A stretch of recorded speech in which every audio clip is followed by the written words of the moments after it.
veces no conocemos ese designio de Dios. No conocemos ese propósito que Dios ha diseñado, porque no oramos. No oramos. Jesús le dijo a los discípulos, velad y orad. Pero ¿para qué voy a velar y orar? Le dice a los discípulos, para que no caigan en tentaciones. Si nosotros no tenemos una vida de velación y oración, ¿qué es la palabra velar? Vigilar, ser un guachimán. Pero guachimán ¿de qué? De tu propia vida espiritual mediante aquí a la oración.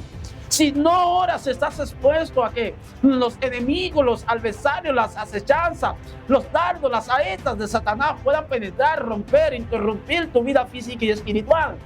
De la única manera que podemos tener vellado nuestra vida física y espiritual en nuestra casa, matrimonio, familia, hijo, es mientras oramos. Jesús le dice, orad, pero también sobre todas las cosas, velad, para que no caiga en tentación. ¿Pero por qué Jesús le dice esto a los discípulos? Porque no podían estar con él una hora. La vida de Jesús en la tierra era una vida devota de oración.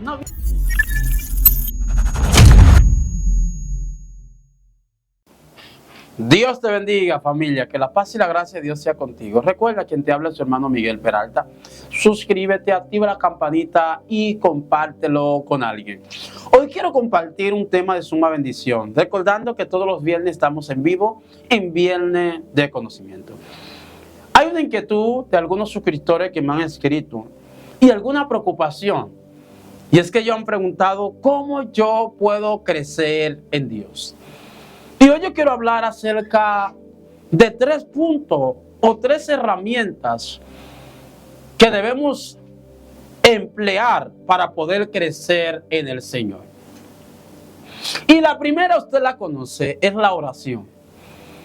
Pero no una oración común, no es una oración sencilla, sino una oración provocadora, una oración que esté sumergida a lo que es el conocimiento. Y quiero leer una porción de la palabra antes de comenzar a disertar esto, que está en Colosenses 4:2.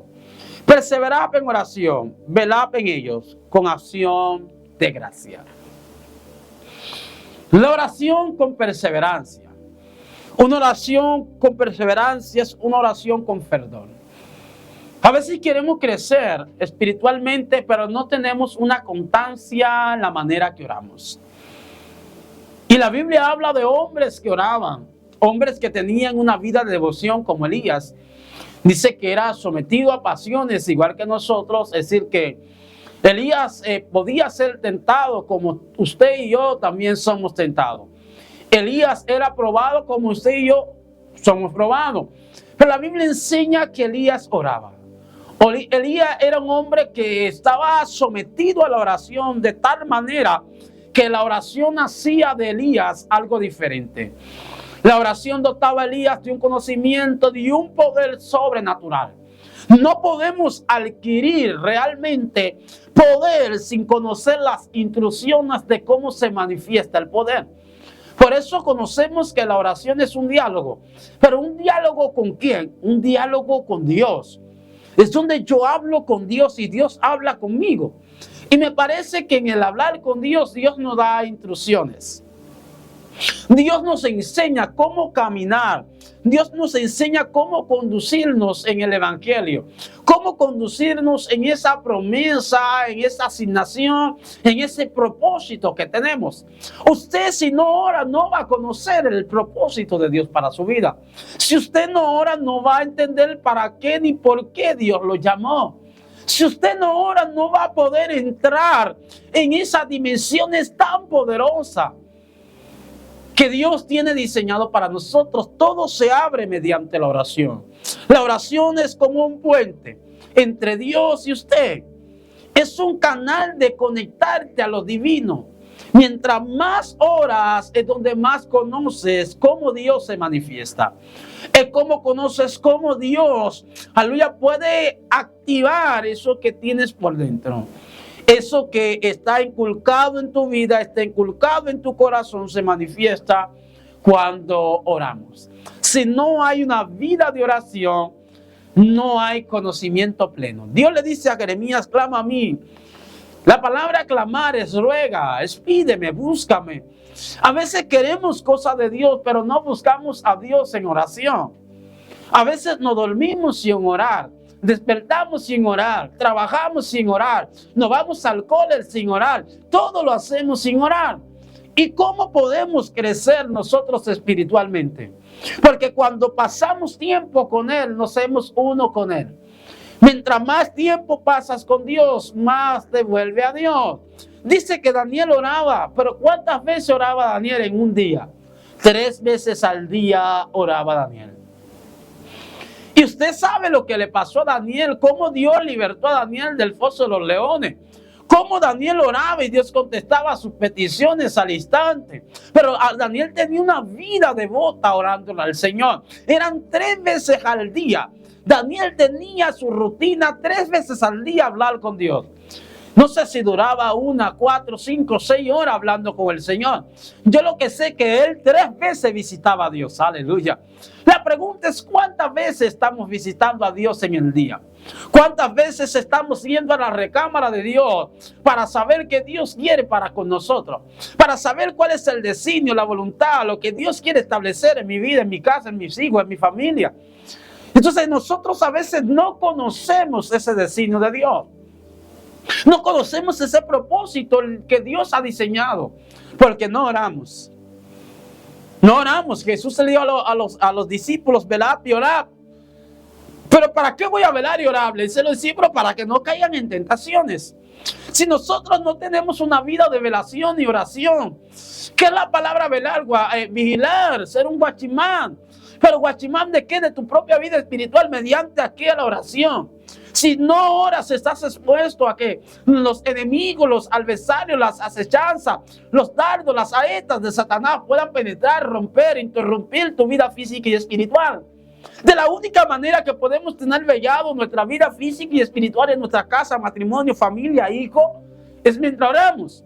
Jesús le dice, orad, pero también sobre todas las cosas velad, para que no caiga en tentación. ¿Pero por qué Jesús le dice esto a los discípulos? Porque no podían estar con Él 1 hora. La vida de Jesús en la tierra era una vida devota de oración, una vida de buscar al Señor en los montes, en la cueva, en la caverna. Alabado sea el Señor. En esos lugares fortificados, en esos lugares donde no había esencia de vida.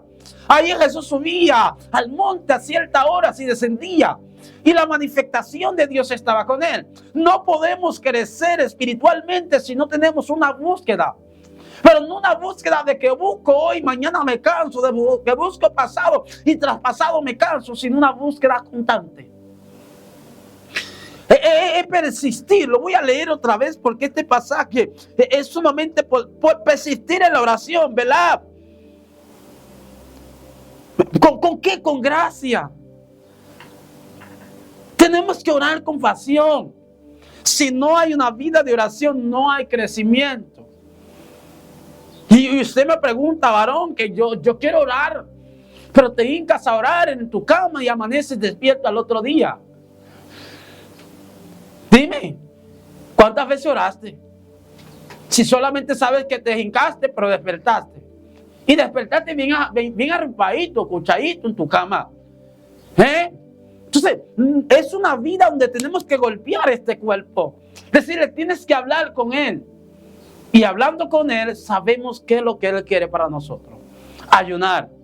Esta generación no sale sino con ayuno y oración, le dijo Jesús a los discípulos.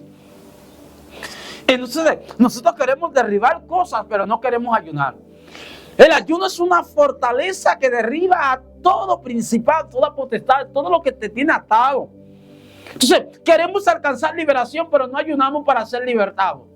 Queremos alcanzar, tener fluidez, pero no ayunamos para que Dios liberte, nos saque esos espíritus inmundos que nos ataron por años o por antaños, que fueron inconscientes o conscientes y llegaron a nuestra vida.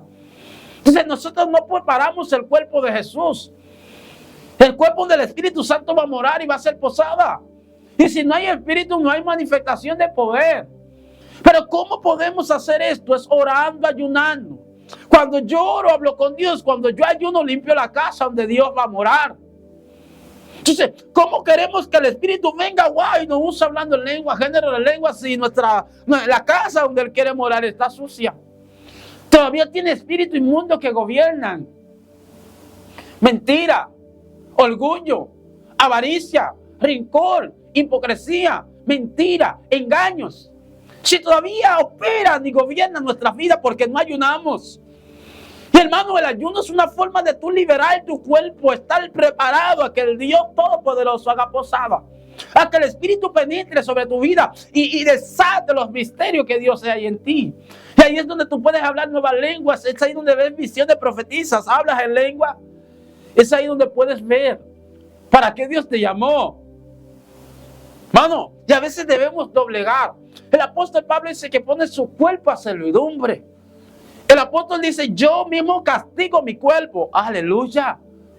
Pero ¿por qué el apóstol castiga su cuerpo? Para que el cuerpo esté preparado a la voluntad de Dios. Hermano, a veces queremos crecer, pero no hacemos lo que es necesario para crecer. A veces queremos crecer mágicamente. Varita mágica, crece muchacho. ¡Pua! Soy yo el profeta. No, así no. Así no podemos crecer ni vamos a llegar a la voluntad de Dios. Lo tercero es el cilicio. Los antiguos hacían cilicios para redimisión de sus pecados, de sus faltas. Vemos a David que cuando peca y le declaran el pecado, David se rompe el vestido y se tira al piso el cilicio. Hasta que Dios redime ese pecado, que muere el niño y David se levanta del cilicio. El cilicio es para redención de los pecados. Mi pregunta es, ¿cuántas veces ha hecho cilicio en este año? ¿Cuántos días ha hecho cilicio en este mes? Todos pecamos a diario con mirar, con hablar, con pensar, con acciones. Pecamos consciente, inconsciente. David dice, líbrame de mis pecados que me son ocultos. De esos pecados que yo cometo, pero no sé que lo cometo. Pero de la única manera que lo podemos redimir es en el cilicio. De la única manera que nos podemos conectar con Dios es mediante la oración. De la única manera que podemos preparar el cuerpo para la llenura del Espíritu Santo es mediante los ayunos. Si no estamos capacitados, preparados, no vamos a adquirir esa gloria divina que Dios tiene para nosotros. Si has llegado al final y has escuchado estos 3 puntos, coméntanos. Déjanos tu comentario. Si quieres que siga hablando de temas como este, compártelo con alguien. Y recuerda, Dios te ama. Suscríbete a nuestro canal, sé parte de nuestra familia. Te esperamos con ansia. Hasta la próxima. Shalom.